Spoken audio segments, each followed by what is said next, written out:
Purple Positivity with Justin Ekstrom, brought to you by 7th Avenue Pizza. Grab one at your local grocery store or your local holiday station. 7th Avenue Pizza, before pizza became trendy.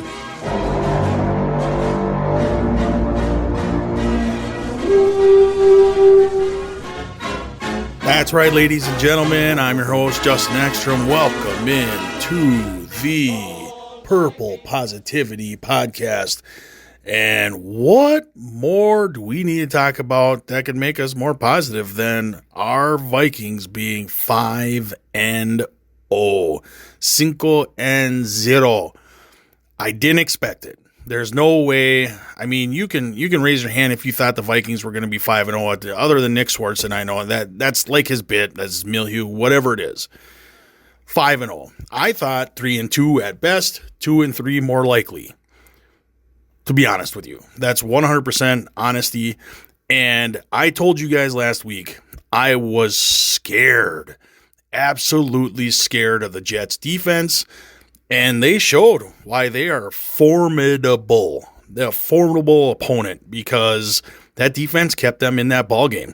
Vikes got off to another hot start. I'm hoping they start scoring in the third quarter. I mean, that would be kind of fun. I think our offense is good. The last 6 quarters, Sam Darnold has not looked great. I mean, and I'm going to be 100% honest with this too. I believe he was hurt. Like there was something wrong. Like he was fuzzy. I don't want to say the seeing ghost thing because that's PTSD moment for him. But seriously, like he did not look right. High throws, low throws, taking forever to get rid of the ball. There's a couple times where he missed an outlet that it's right there on that interception. He had a nice low throw, I think, coming out of the backfield. I can't remember if it was Ty Chandler or CJ Ham coming out where he had him in the flat and he just missed him. Flat out missed him. This defense, though, scary. Scary, my friends. We're coming on Halloween time. I don't know if you could call it like the monsters of the Midway because they're not like these big, huge, burly beasts. They got swag, they got speed, they can defend, they can rush you from anywhere. And if you make Aaron Rodgers throw a pick six like that, just disguising your coverage, you're doing something right.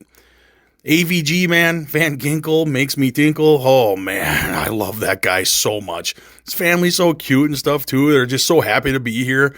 It's awesome. I love that stuff. Over in London, he's like, it's so great. And then he gets another pick six. Mr. Pick Six, we love you. We absolutely love you. I know I've been kind of harsh on Stephon Gilmore because he hasn't done the greatest in my mind. However, he gets that pick to end the game. Very happy. Excuse me. Holy smokes. Very happy about that. And Vikings 5-0, man. I know we have a bye now. It's great. You got to be ready. And don't go, freaking out and being like, oh, last time we were 5-0, we ended up 8-8. This ain't the same team. I mean, our offensive line at that time, they were on like 2 ACLs and maybe 5 or 6 good heels and good feet because that offensive line just turned to Swiss cheese that time. Our offensive line is kind of dinged up, but they look decent enough where Sam Bradford can kind of move.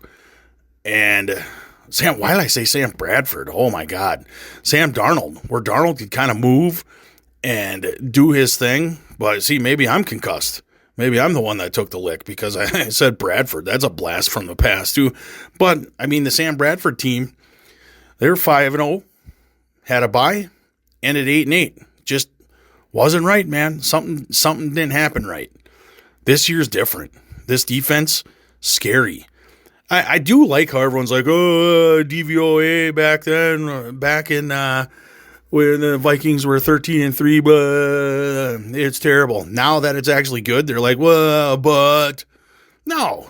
I think the Vikings are a top 5 team right now, the way they're playing. To be honest with you, that's seriously what I'm going to get. And be a fan that's just like, hey, this is great. I'm not telling you have to be, but it would be nicer if more of us were like that. Just like, hey, 5-0 is great. Quit looking at ghosts from our past. Like, this is going to... Will the Thrill? Man, that kid can kick. Like, that kick was getting a little leaky. That last 50-some yarder was getting a little leaky, but so far he's perfect, and that's just fine. He's the most prolific kicker in college football history. He seems to be doing great in the NFL. So at the end of this, I just want to say a special thanks to 7th Avenue Pizza. Fantastic pizza. I had a breakfast pizza again the other day in the middle of the day, and it's just great. It's great any time of the day. I'm telling you, put a little Valentina's on there. Breakfast pizza with a little Valentina's is hot sauce. If you don't know, if you don't live in a Hispanic community, you're not going to know about Valentina's, but that shit is awesome. It's like a little thicker. I put that on everything. You know, what was that? Tabasco sauce or whatever it was back in the day where like I put that shit on everything. I literally put Valentina's on everything. I have rubbed down pork butts with Valentina's before, and it is fantastic. Special thanks to them. Special thanks to the Beer Belly Sports. Those guys, I love the Beer Belly Sports network. I think they're a network. Yeah. Those guys, awesome. Funny, man. Just funny. For how funny they are, they're humble, they're down to earth, they're good people. Just like the 7th Avenue people. Good people. Good, great, grand. I hope everyone's having a great fall. We're finally getting a little more fall weather. And we'll see you in a couple weeks. Game against Detroit. It's about as big as it can get on the 20th. I'm excited, but for right now, I'm just gonna kind of bask in this 23-17 win over the New York Jets. 5-0 beginning to the season. Hey, just smile a little bit, guys. Hey, things are actually on the up and up. Lynx are in the WNBA Finals. Come on, man. Pull ads are selling. Minnesota sports. I'm telling you, upswing. Here we come. All right, obviously, you know how it's going to end. Till next week, Skol, bitches.